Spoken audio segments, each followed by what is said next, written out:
Ah, la maman. La maman. Ça va bien? Ouais, ça va bien. Vous êtes trop belle. Salut, chers amis. Franchement, c'est un plaisir que de recevoir Julie Andrieux parce qu'en 3 ans d'émission, elle n'a jamais été notre invitée. Venez, Julie, vous connaissez un peu dans cette émission quand même. Ah oui, ça pour faire des trucs. Ah oui, c'est là. Ah oui, c'est vrai que j'ai pas l'habitude non plus à gauche. Julie change de côté. J'ai le droit de faire un petit bisou quand même. Elle vous a fait une petite cuisine du terroir bordelaise. Qu'elle ne met pas qu'on aime. Ah oui, ça c'est des chouette. Des petites cailles, qu'est-ce que c'est? C'est ça, normalement, non, c'est des palombes, non? Ah, des palombes, très bien. Ça, c'est des cailles. Mais Alors, normalement, la un peu, recette originale, c'est des colombes. J'ai pas suivi la recette parce que j'étais en coulisses, du coup, j'ai pas écouté. Donc, je vais reprendre. C'est pas grave. Alors, ça, c'est pour vous. Alors, ça, c'est pour vous, du coup. Oh non. Ah si, alors s'il y a bien un invité, une invitée à laquelle je peux faire un cadeau, c'est bien vous. Ah, moi, j'ai pas osé sur la petite fille, du coup. Hein. Moi, je me suis pas gênée parce que, bon, je vais quand même vous révéler que Julie attend un petit garçon, ça, je peux le dire.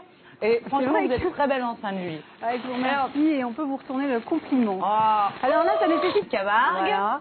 Oui. Bah, voilà, alors, pourquoi vous savez qu'on s'adore avec merci Julie. l'équipe. Et là, c'est la maintenant, France. je fais fourchette des sacs à ventre, en fait. C'est ça la différence.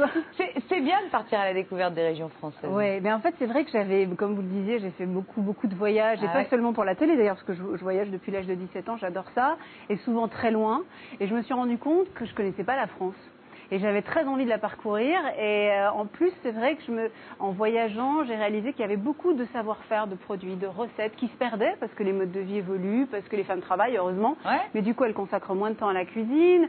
On perd des produits parce qu'au profit d'une... Notre invité au dessert, on va recevoir Yves Camp.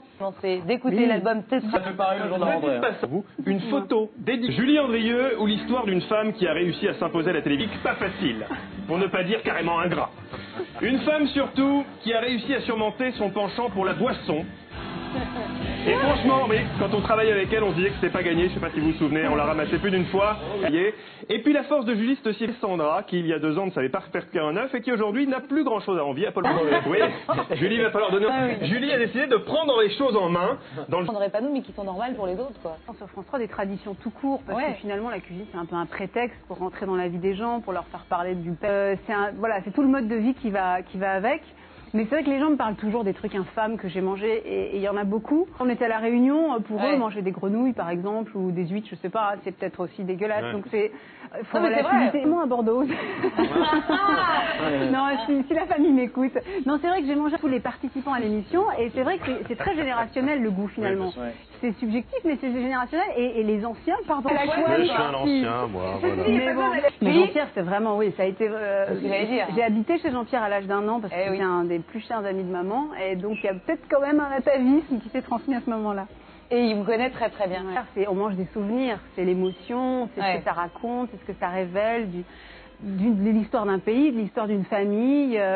Donc il y a une démarche, sans que ce soit prétentieux, mais plus sociale et anthropologique finalement que purement... Qui s'est inquiété quand même, et c'est un de vos mentors, c'est Michel Guérard. Il n'était pas là, mais on l'a eu au téléphone, on vit aussi, et il vous adore.